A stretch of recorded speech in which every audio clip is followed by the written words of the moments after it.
Hey there, welcome back to another video. This time around, it is my review of the 1985 sequel, Death Wish 3. This film is a absolute blast of action and entertainment. It's not realistic. It's definitely 100% over the top. I mean, it's one of the most over the top action films that I've seen. But that's a big reason why I love it. I think this film is immensely entertaining and enjoyable, and it's got everything that you want out of an 80s action movie. It's got the action that's really stylized and almost comic book in nature, with a sky high body count and a variety of different weapons that are employed and showcased on the screen, and it goes by at a rollicking pace. The plot is simple and not very complex, but it still works. It has likable characters, and overall, it's just a really legitimately good film for what it is for me.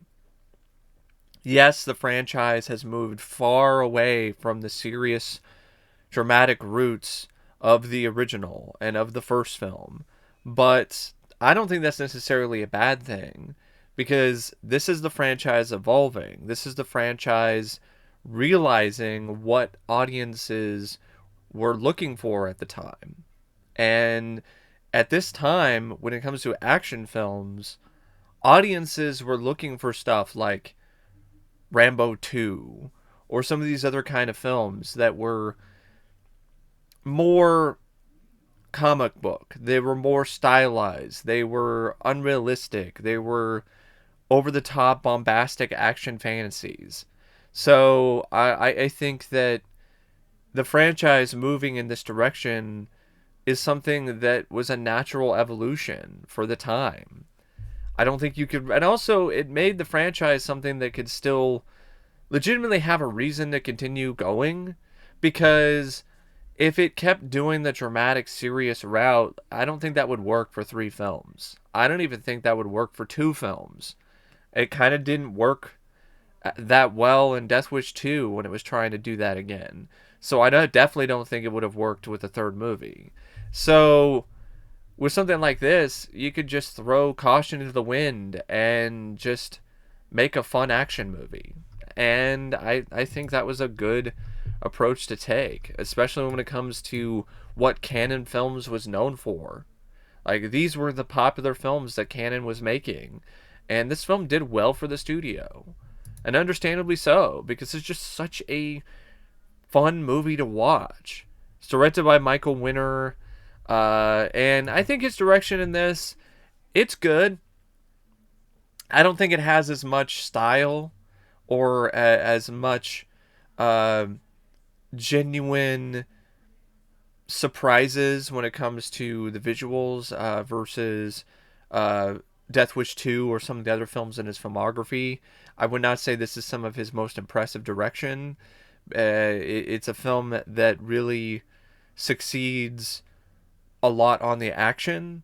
And I will say this, I think Winter did a really good job shooting the action sequences, and that's the bulk of the film. That's the main focus of the movie. That's the selling point of Death Wish 3. So I think he did a good job when it comes to what he was asked to do, but it's not a very stylistic film, even though it has a very stylish approach to it, but it's more of like a comic approach. It's more of a streamlined approach. There isn't really a lot of unique style to the direction in this, in terms of angles or different perspectives or different camera techniques and stuff like that.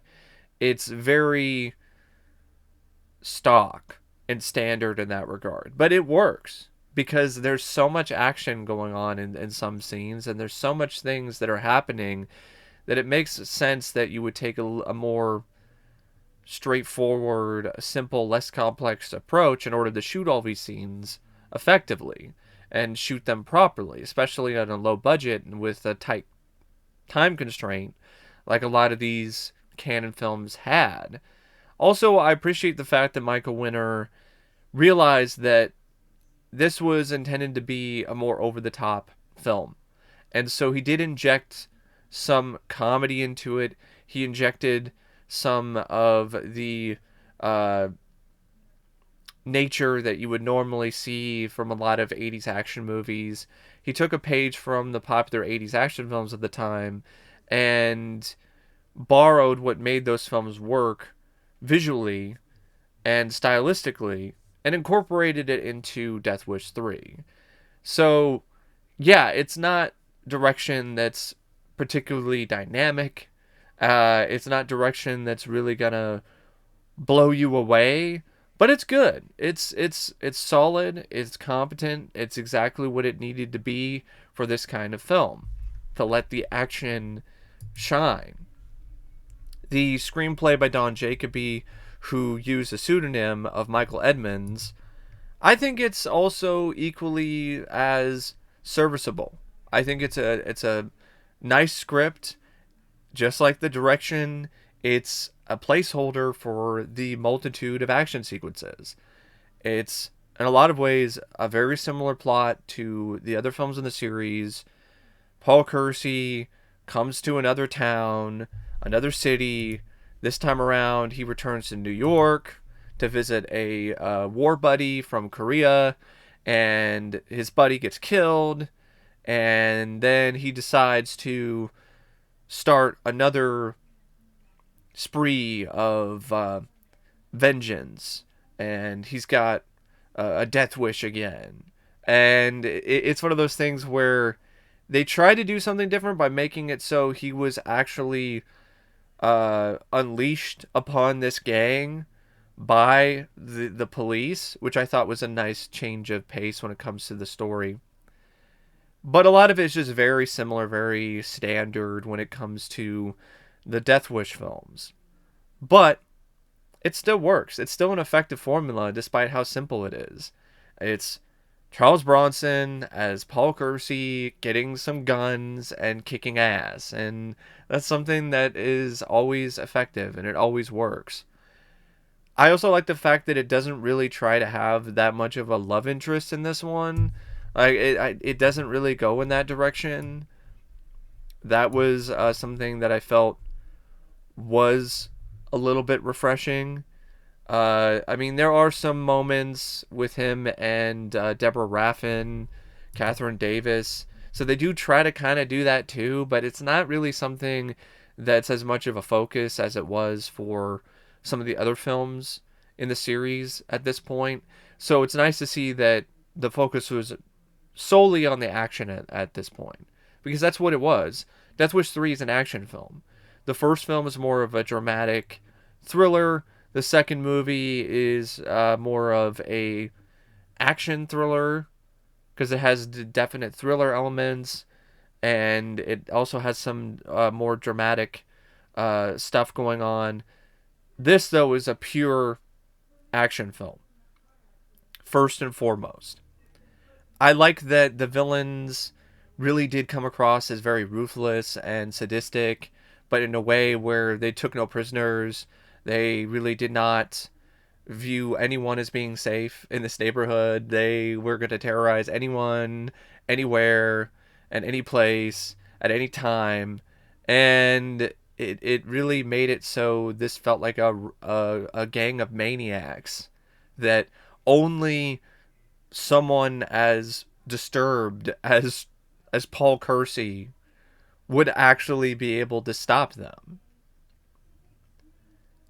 It's that whole sort of thing where if you want to catch a maniac, you got to send a maniac to catch a maniac. Well, in this instance, if you want to stop a gang of maniacs, well, you got to send out Paul Kersey, who is a man with a serious death wish. I like the variety of the weapons that he used too. The Wilby was a really cool addition. The gun that he used.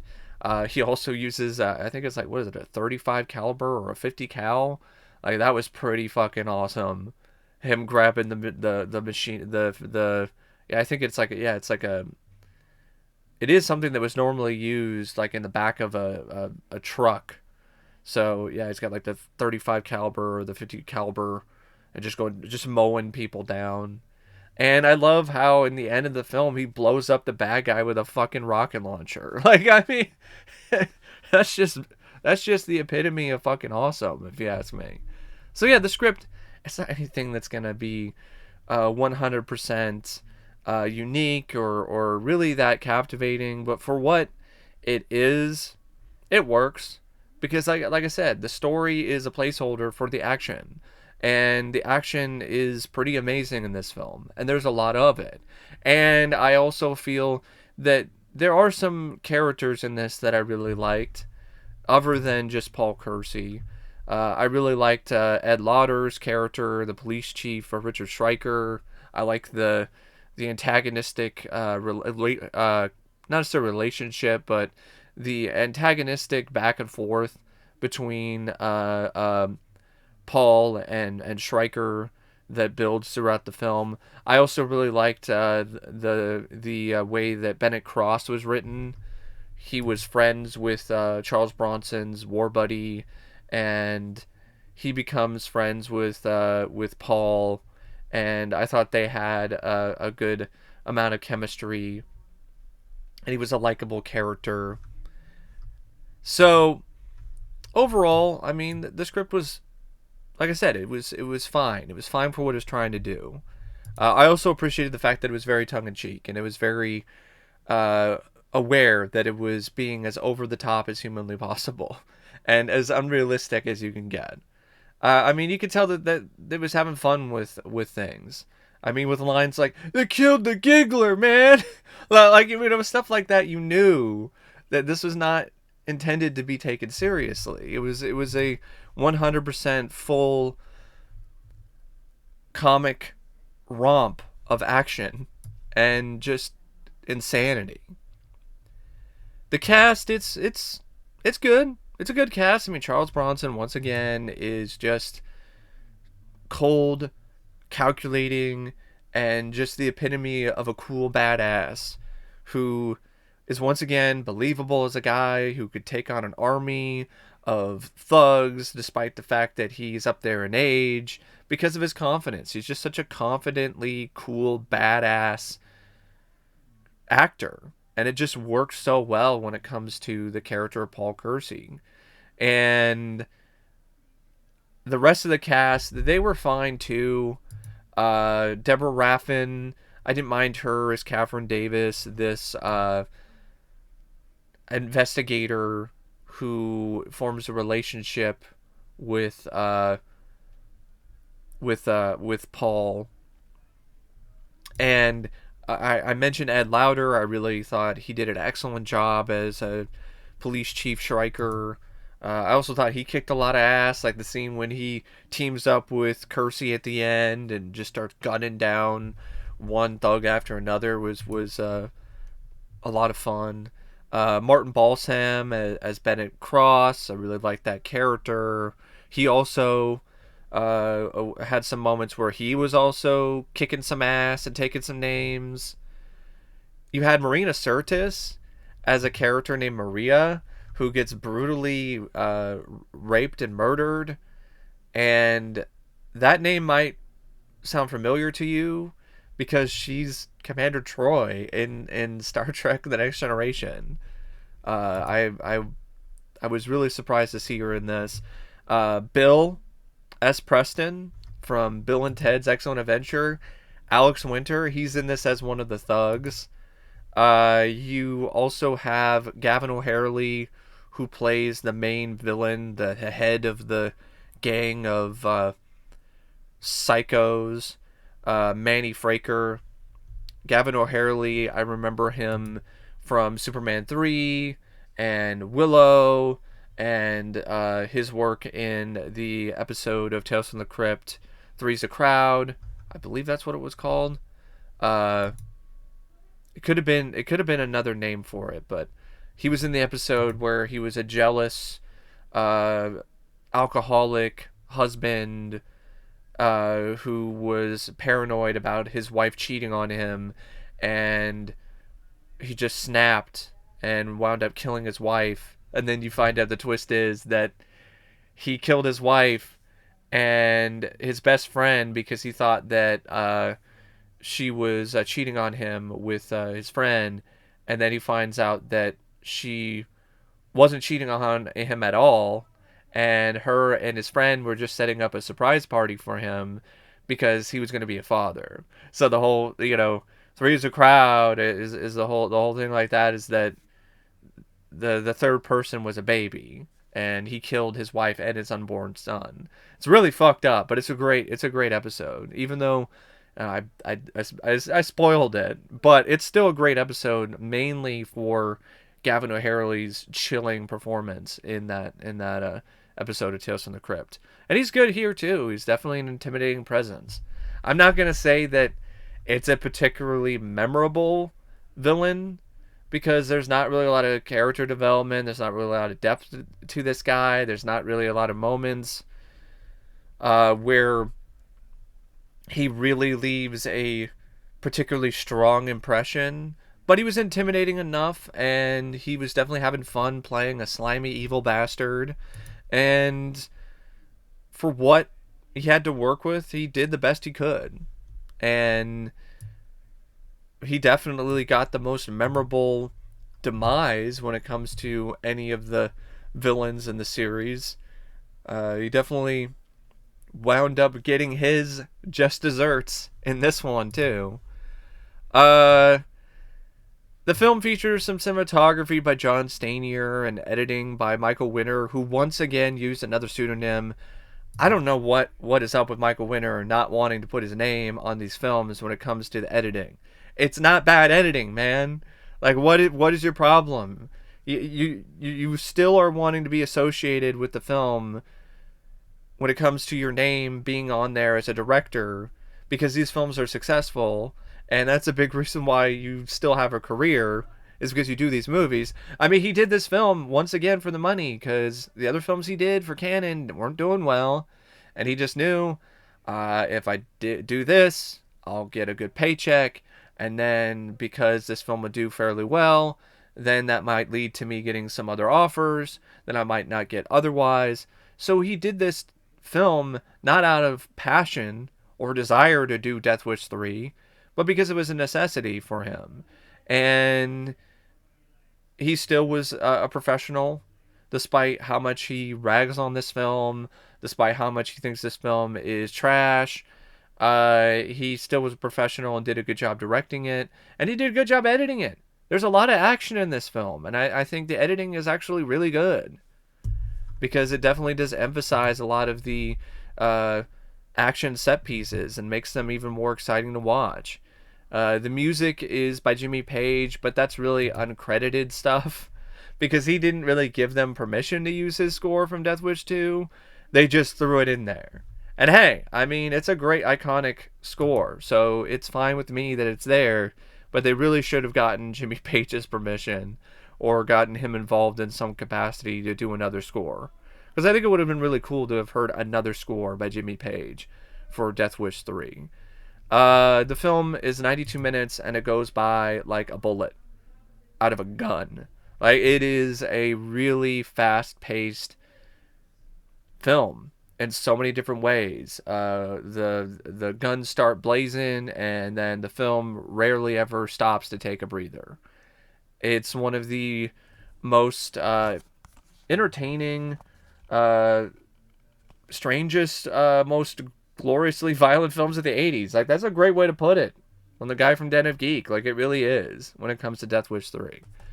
I love Death Wish 3. It's my favorite in the series. It's one of my favorite 80s action films. And I think it's honestly, I guess underrated isn't necessarily the best way to put it, because a lot of people really look at this one as their favorite film in the series. But when it comes to like the scope of other action films from this era, it's a little underrated, because it's not talked about in the same scope as some of these other over the top, high body count action films from this era. It's something that's gotten a cult following, but it's also a film that gets made fun of. It's also a film that people point at and say it's cheesy, or it's this, or it's that, or it's so bad it's good. And I don't agree with that at all. I just think it's a badass film. I don't think it's so bad it's good. It's a legitimately good action movie.